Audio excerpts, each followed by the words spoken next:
Well, I guess every time I make an error in this game, I need to put a quarter in the planner change mode. Welcome. This will be episode 11 of our playthrough of Downfall, Conquest of the Third Reich. And today, we're gonna try to get to, well, first we're gonna clean our fingernails. I'm gonna pause the video and do that, and then we're gonna try to get through a turn, the end of turn one. We're very close. This may run a little longer than some of them. Maybe not, but we'll see. Hold up.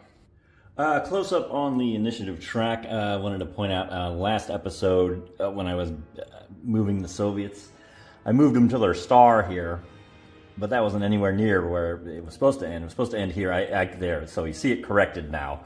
I tried to make a really short note in there that I did that on the other video, but it's all fixed now, I do believe. Well, there is literally only one order left in the cup. And that belongs to the OK West and not the OK East. There is literally nothing for him to play. Fortunately, we do have an order in the planning box. And that would be our recruit order. And yes, we have a spot for it. At a whopping 21 initiative. So, 21 initiative takes him all the way to the end here, and he loops back to the beginning, all the way up to the 10 spot. He will trigger the event on the other end that was on the other end there. And let me note that this does not institute a new turn. The factions don't do that, the weather marker does. If you recall, when the Germans perform a recruitment, the first, well, not the first one, but one of the 4 steps has to go to a minor power, a minor axis power. And just for fun, let's go ahead and bring in the Slovakians. All right, there they are. It's all going to turn around for the Germans now, isn't it? Really, this comes down to a question of which infantry units am I going to crank up to 4 pips. And the one that's trapped, I think we'll go ahead, because there's going to be a big, huge Russian onslaught coming very shortly. Might as well have him beefed up. I think I'll also do this one. That's motorized infantry, that's not armor, so you're not confused. And I have one more, and I think I'm going to go a little northerly with that one. Let's see it here. Sorry about the jiggly camera. And what do we think?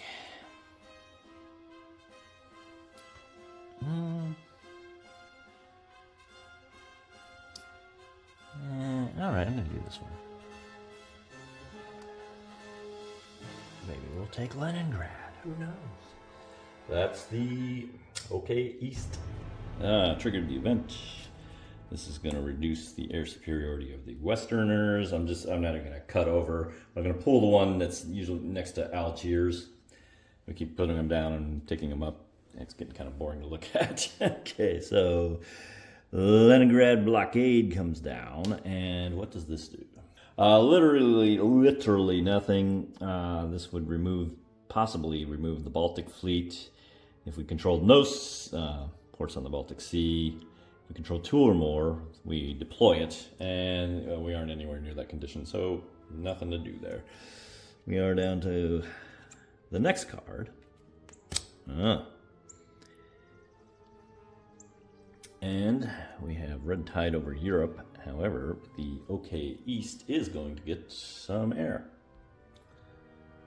We're going to put them right here. And I just looked up the rule because I haven't really run into that when I can't put air all alone when there's an enemy zone of control. I can put him anywhere. And my fear was what happens if the enemy is able to kind of capture, so to speak. That doesn't happen. If you're ever alone with an enemy, you just rebase to the nearest eligible hex. So there's really no reason not to put the air exactly where you want it where you need it. Finally, the Soviets draw a card, and and a Volkov front. All these fronts. And we must be close to the 10 card limit. Let me see here. No, only 7. We're still got a ways to go. Okay, let's take a moment to reflect on a rules error that someone pointed out in the YouTube comments back on episode 6. Yeah, these are all very delayed errors that keep coming up. Back in episode 6, the OK East didn't have an order, so they chose to reseed the action bar. What I forgot to do was charge. I knew I had to charge it, but I just plain forgot it. To charge them the 3 initiative it costs. So when you're watching the video, especially people who are just still getting familiar with the rules, you might have gotten the impression that if you don't have an order here, you just reseed and then you just pick your order. No, you got to pay 3 initiative. And then you got to look at the initiative track, and if it turns out, yes, you're still last on the track, yes, then you have your initiative and you can pick an order. If you're not, obviously you got to wait till whoever really is last. So there's an error for you. I can't rewind it, and we're just gonna move on. I mean, it happens. And there we go. You know, I always dread. I shouldn't. I dread when YouTube comment notification comes up, because you know a lot of people are like, "Hey, great videos," and I'm like, "Thanks," and all this stuff. But I'm thinking when it first comes up, "Oh no, what did I miss? What did I screw up?" All right, well, anyway, Soviets are next, and I think they're just going to go ahead and respond in kind and recruit as well. Remind me that they have to pay extra 2 for this one, because they're skipping ahead, skipping up here. That would be 16 plus 2. And we're going to go up to the 8 here. We're also going to trip the event. All right, I'm going to use the recruit to bring more units on the board. Now, there's a rule for the Soviets when it comes to shock troops. You can only bring 1 point with a recruit order. So I'm going to bring 1 in, like so. And I'm going to spend 2 to bring in this motorized infantry. I'll put them in there. They're putting them in Stalingrad. Down here. And the last one, I think I will D1 pip one of my weaker units there. That will be the Soviets recruit. And so every faction's been doing their really big expensive initiative moves here towards the end of the turn, so the event cards are flipping by a lot faster. So here comes the Leningrad blockade. Is going to cover up the last of the Americans' air tokens. So they have no airplanes on the map. And we're going to bring Red Tide of Europe down here. And if there's 6 or more Soviet partisans, no. Here's the Soviets' victory condition here, early termination. Otherwise, whichever faction has the fewest partisans in play loses initiative equal to the difference in partisans. Well, that's pretty boring because the Soviets have 1 and the Westerners have 0. So the Westerners are going to bump up 1 initiative point on the initiative track. I'm not even going to show it there. Boring. All right, so another card comes up. And Soviet reserves. All right, and the Soviets will draw a card. Strategic movement. This basically allows one unit to move pretty much anywhere except in an enemy zone of control. They can go across the sea, as long as they're using railways. Railways and seas. It will be the OK West's initiative. First, we're going to check the weather. Let's see if it turn changes. Not this time. Whoa, that was bad. 1, 2, 3. Oh, this is the longest turn ever. Crawling along. And you may remember me being giddy about drawing the Naval Assets card, which would have allowed the Africa Corps to escape to Italy kind of freely. Well, I forgot that that actually belongs to the the Western and the OK West. Or no, the OK East. and so I won't be able to use it. I'm going to have a different exit strategy here. So, OK West, I think, is just going to pull this material shortage card here. We'll show you how that works. Material shortages for 2 initiative. And 1, 2. OK, H chooses to discard a card from their hand or lose 3 initiative. And tell you what, since we got the... we're not going to discard a card. We'll pay the 3. And you know what? I'm going to go ahead and pay that 3 I didn't pay for the reseed order way back in episode 6. I mean, yeah, that's my correction. I mean, obviously not an ideal one, but there you go. We're actually going to take the Western version next, and they're going to take this, and they're actually going to play it for strategic warfare. We have been neglecting our strategic warfare, something fierce this turn, and we need to get on it. Will cost us 8 initiative plus 2, so it's going to be a total of 10 for all the skipping I did. Now, the first thing, and this is advice for you new guys, make sure the first thing you do when you put down a strategic warfare is add a transport point. This is really easy to forget. Strategic transport, or transport points is what it is. And we go from 2 to 3. This is what we use for amphibious assaults. And we need to keep this, pumping along. And so you don't want to be forgetting when you do the strategic warfare. So we've added it.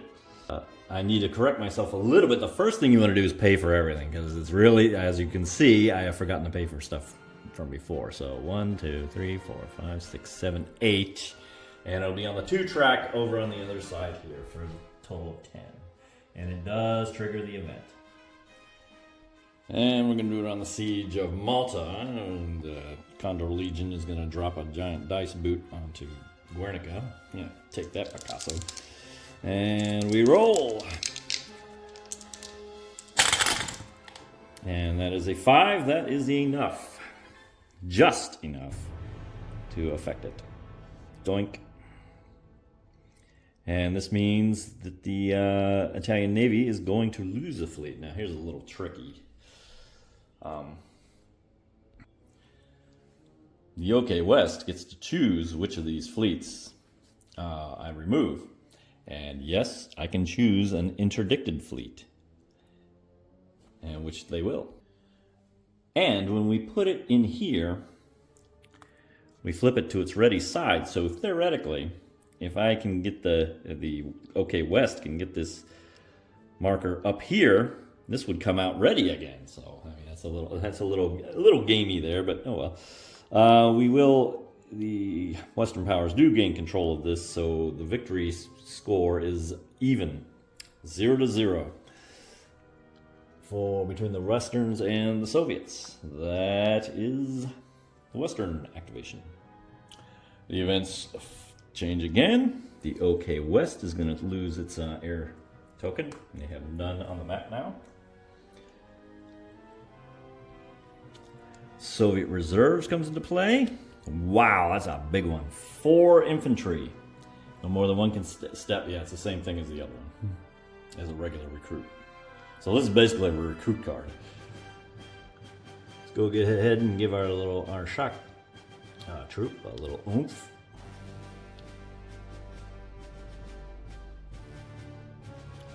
And for the other 2, we'll go here. And actually, I'll go up. I'll max him out. So 3 for you, and I have 1 more left, and I'll go ahead and beef you up to the 3rd level. All right. And the last card flips, Strategic Impact.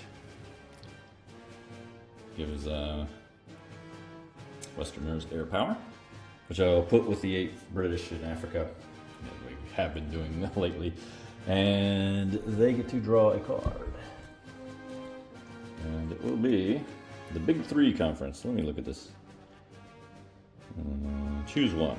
It's okay. OK West initiative. They're just going to play this command failure for 2 initiative. There. 1, 2. We're going to add a die roll's worth of initiative to the OKH, or a penalty, well, whatever you want to call it. That'll be a whopping 6. Woo! So 6 plus 16 would be 22, all the way over here. There's that. Get off there. We move the weather marker up and roll 2 dice.